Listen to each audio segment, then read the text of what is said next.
তোকে ছুঁয়েছি আঁধারে লেখিকা ভূমিকা তালুকদার পর্ব ২১। জীবনে প্রথম যেদিন চুমু খেয়েছিলাম সেদিন মাতাল ছিলাম আমি। নতুন নতুন খাওয়া শুরু করেছিলাম তো মাথায় কোনো সেন্স ছিল না, উন্মাদ হয়ে গিয়েছিলাম। অথচ আজ দেখ, তুইও উল্টো নেশায় ডুবে আসিস, উন্মাদ হয়ে আমার বুকে ঝড় নামাচ্ছিস। লিয়ানা একের পর এক চুমুতে জায়ানের বুক ভিজিয়ে দিচ্ছে। জায়ান শুধু চোখ বন্ধ করে তা ফিল করছিল। হঠাৎ যখন লিয়ানা ঠোঁট বুক থেকে নামতে নামতে নিচে নামছে, তখনই জায়ান পেছন থেকে তার চুল শক্ত করে তার হাতের মুঠোয় চেপে ধরে। হাতের ফোলা ফোলা রগ টান টান। আহ! ব্যথায় হালকা সুরে শব্দ বেরিয়ে আসে লিয়ানার ঠোঁট থেকে। অর্ধভেজা চোখে জায়ানের মুখের দিকে তাকিয়ে ফিসফিস করে বলে ওঠে, কি করছেন আপনি? ব্যথা পাচ্ছি তো, মরে যাব। জায়ান এবার আরেক হাতে ২ আঙুলে লিয়ানার থুতনি ধরে মুখটা আরো কাছে আনে। গরম নিঃশ্বাস মিশে যায় ওদের মাঝে, আর গলা নামিয়ে ধীরে বলে ওঠে, মরবে না মরবে না রাধে মন্ত্র ভালো জানি, দুয়াখানা ছাড়া দিয়ে বিষ করিব পানি। জায়ান লিয়ানার চুলের মুঠি ছেড়ে দেয়, তারপর ২ হাত বাড়িয়ে আলতো করে তার গাল দুটো ধরে চোখে চোখ রেখে গভীর কণ্ঠে বলে ওঠে, এই আমার হৃদয় পুরানো মানবী, তাকা আমার দিকে, আমার চোখের দিকে তাকা। এত তাড়াতাড়ি আমার প্রতি ভালো লাগা ফিলিংস কিভাবে এলো তোর? নাকি অন্য সব নারীদের মতো আমার হটনেস ফিগারের আর এই আগুন চোখের দেওয়ানা হয়েছিস বল? কিছুক্ষণের নীরবতা, তারপরে আবার নিচু গলায় জায়ান বলে, ভালোবাসা? এসব ফাকিং লাপটাপ আমি মানি না। না, তোর ভালোবাসার আমার দরকার আছে। ভালোবাসা কি তার প্রকৃত অর্থ জানা নেই, জানতেও চাই না।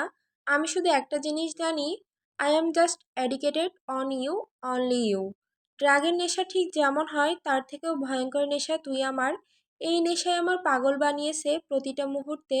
আর আমি জানি এই নেশা আমি ইহকালও ছাড়তে পারবো না। Never ever. এবার জায়ান আলতো করে আঙুল ছুঁয়ে দেয় লিয়ানার নিচের ঠোঁটে। লিয়ানা কেঁপে ওঠে, শুধু ডাগর ডাগর ব্রাউন মনির চোখ জোড়া মিলিয়ে যায় জায়ানের ডার্ক ব্ল্যাক মনির চোখ জোড়ার পানে। অনেক হয়েছে তোর তিরিং বিরিং, আমার মুড চলে এসেছে। ধরলে ছাড়বো না, পরে তুই এই মাতাল শরীর নিয়ে আমায় সামলাতে পারবি না। ইউ নো বেবি গার্ল, বাসর করার জন্যে I need a dark place. এইসব লুতুপুতু ছোঁয়াছুঁইতে আমার একদমই পোষাবে না। Soft romance very very boring. আমার আবার সব কিছু একটু বেশি বেশি লাগে। জায়ান ধীরে ধীরে নিজের প্যান্টের পকেটে হাত ঢুকিয়ে এয়ারপিসটা বের করে কানে দিয়ে কানেক্ট করে মিসেস হানের কাছে কল দিল। ১ গ্লাস লেমন ওয়াটার নিয়ে আসুন, with cold water and sleeping pill. Mrs Han প্রথমে একটু অবাক হলেন, হঠাৎ এসব কেন? তবে জায়ানের নির্দেশ যেহেতু, তিনি আর কিছু না ভেবে শুধু একটি গ্লাস লেবু শরবত বানিয়ে সার্ভিস ট্রলি করে নিয়ে দরজার পাশে এসে রেখে চলে যান। জায়ান ধীরে ধীরে লিয়ানাকে কোলে থেকে নামিয়ে এগিয়ে গিয়ে দরজা খুলে গ্লাসটি হাতে নিয়ে তার কাছে আসে। তবে ততক্ষণে লিয়ানার অবস্থা তেমন সুবিধাজনক ছিল না। জায়ানও ব্যাপারটা বুঝতে পেরেছে লিয়ানার আচরণ থেকে যে সে একটু খায়নি, তীব্র মাত্রায় খেয়ে ফেলেছে, যা কোনো সাধারণ অ্যালকোহল ছিল না। ফ্রান্সের সবচেয়ে ফেমাস আর স্ট্রং মদ অ্যাবসিন, যাকে বলা হয় লা ভিভার্তে গ্রিন ফেরি বা সবুজ পরি, যাতে অ্যালকোহল কন্টেন্ট অনেক বেশি পরিমাণে থাকে, ৭০ থেকে ৮০%। একটু বেশি খেলেই মাথা ঘুরে যায়, ব্ল্যাকআউট, হ্যালুসিনেশন পর্যন্ত হতে পারে। জায়ান লিয়ানাকে লেমন ওয়াটার খাওয়াতে সামনে এগোয়, তবে লিয়ানা বেডের চাদর শক্ত করে ধরে পিছাতে থাকে। জায়ান কিছুক্ষণ যাবৎ শান্ত সুরে লিয়ানাকে খাওয়ানোর চেষ্টা করে, তবে কোনো লাভ না হওয়ায় জায়ানের মাথা গরম হয়ে ওঠে। কিছুটা জোরপূর্বক লিয়ানার মুখ শক্ত করে চেপে ধরে আঙুল দিয়ে তার নাকের নিঃশ্বাস বন্ধ করে পুরো গ্লাস খাইয়ে দেয় এক ঢোকে, সাথে স্লিপিং পিল, যেন নেশার ঘোর কমে একটু। লিয়ানা তখন চট করে জায়ানের গলা শক্ত করে জড়িয়ে ধরে নেয়। মুখ দিয়ে স্পষ্ট আওয়াজ না বেরোলেও ফিসফিস করে, আপনি আমায় কি কি খাইয়ে দিলেন? ছ্যা, কত বাজে খেতে! আপনি কি যেন এতক্ষণ বলছিলেন, কি করবেন? চলুন করি, হি হি হি। বাল করব? বাল কিভাবে করে? আপনি কি বিয়ে করেছেন? আমি তো ভেবেছিলাম আপনার বউ আছে। আমার তো তখন হার্ট ব্রোকেন হয়েছিল। বউ ছিল মানে কি?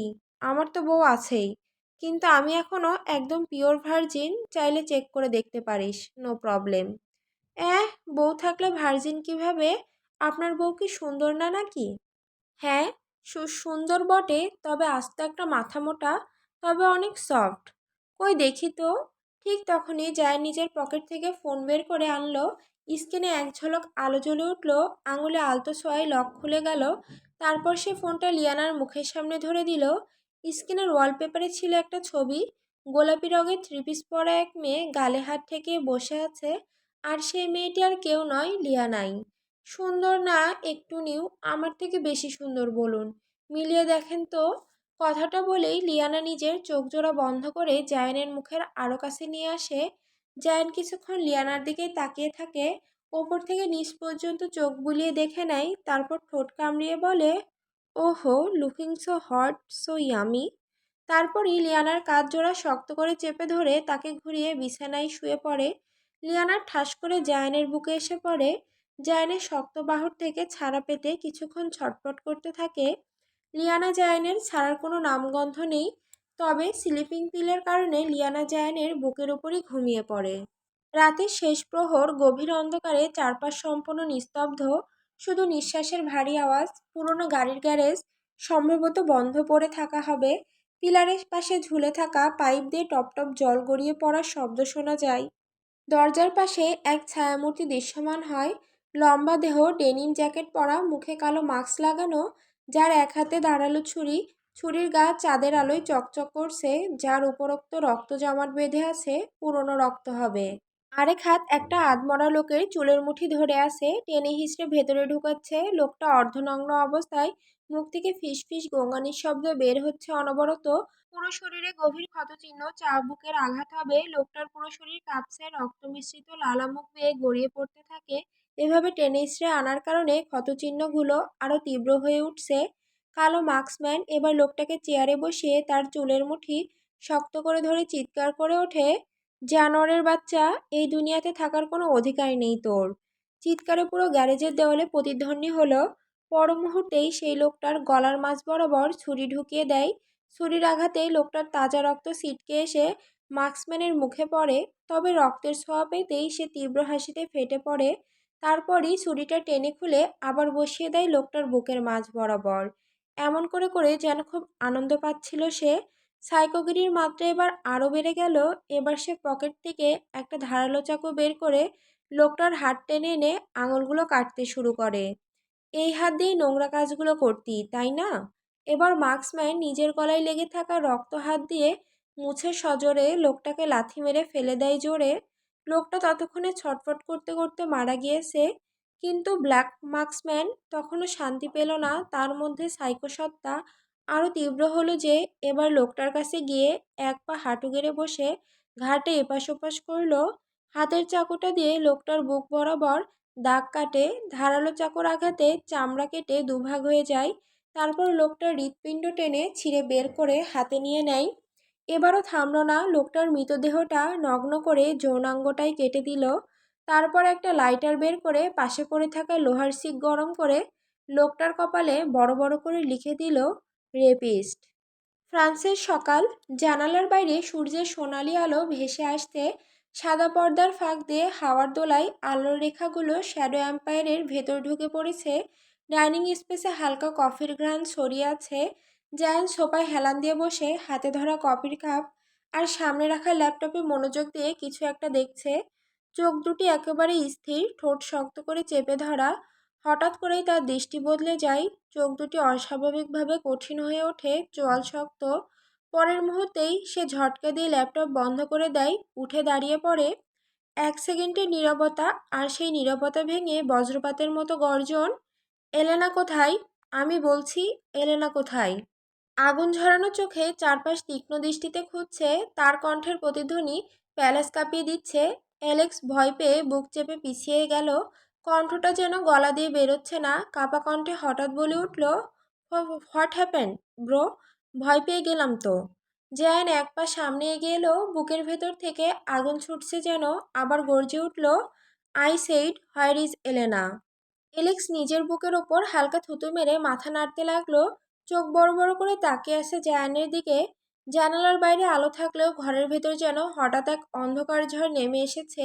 ওপরের দিক থেকে তাড়াহুড়ো করে পায়ের শব্দ শোনা গেল। সিঁড়ি বেয়ে নেমে আসতে এলেনা। মুখে কি হয়েছে? এভাবে চিৎকার করছিস কেন? কপালে ভাঁজ ফেলে দাঁড়ালো সে। আমার সাথে কি একটুখানি শান্ত স্বরে কথা বলা যায় না?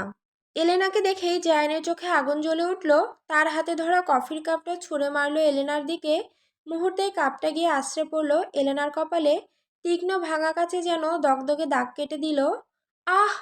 চিৎকার করে উঠল এলেনা, কপালে দুহাত দিয়ে চেপে ধরে এক হাঁটুতে বসে পড়ল।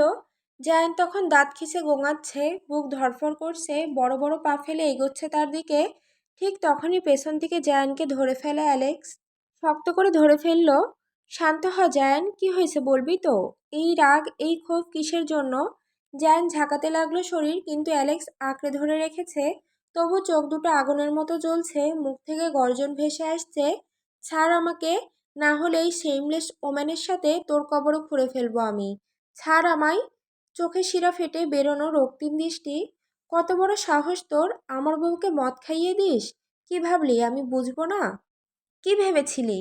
হাউ বিস আর ইউ, শেমলেস, অসভ্য, জঘন্য উইম্যান! এলেনা তখনও কপাল চেপে ধরেছে, রক্ত ঝরছে, কিন্তু বাকরুদ্ধ। জায়ানের বুক ওঠানামা করছে রাগে।